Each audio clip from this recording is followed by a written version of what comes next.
আসসালামু আলাইকুম এভরিওয়ান। আমি নাদিয়া আবারও চলে আসলাম নতুন একটি ব্লগ নিয়ে। আর আজকের ব্লগটা অনেক বেশি ইন্টারেস্টিং হবে। আজকে একজনের বার্থডে, আমার জন্য অনেক স্পেশাল একটা মানুষের বার্থডে। অ্যান্ড হচ্ছে গিয়ে কার বার্থডে এবং বার্থডে গার্লটা কে সেটা দেখার জন্য অবশ্যই ভিডিও শেষ পর্যন্ত দেখতে হবে অবশ্যই। অ্যান্ড আমাদের লিটল প্রিন্সেস এই মাত্রই ঘুম থেকে উঠেছেন অ্যান্ড ওনার মুডটা অনেক বেশি অফ।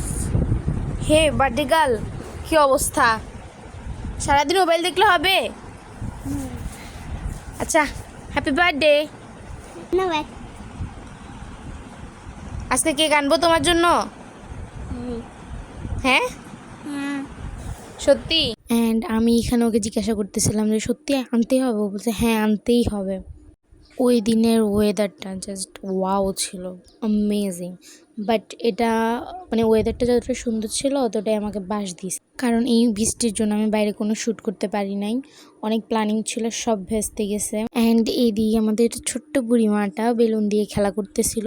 ও বেলুন দেখলে ভয় পায়, কিন্তু ওই দিন ওর কী যে হয়েছে কে জানে, বেলুনগুলো ধরে ধরে খেলতেছে আর ওইগুলাকে সবগুলোকে ফাটাই ফেলছে। কয়টা যে বেলুন ফাটাইছে কে জানে।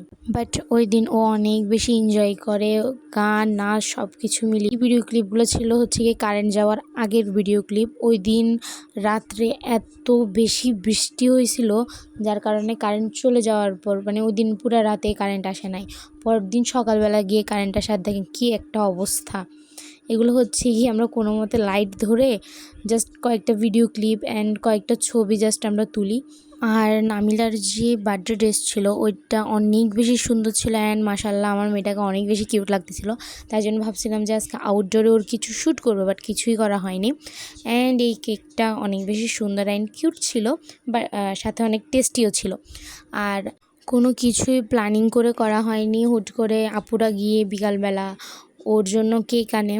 অ্যান্ড হচ্ছে গিয়ে এখানে আমরা জাস্ট অল্প, আমরা শুধু রিলেটিভসরাই ছিলাম, কাটিং করি, কেক খাওয়াই, এটাই। নাচ গান সব কিছু আমরা করি অন্ধকারের মধ্যে।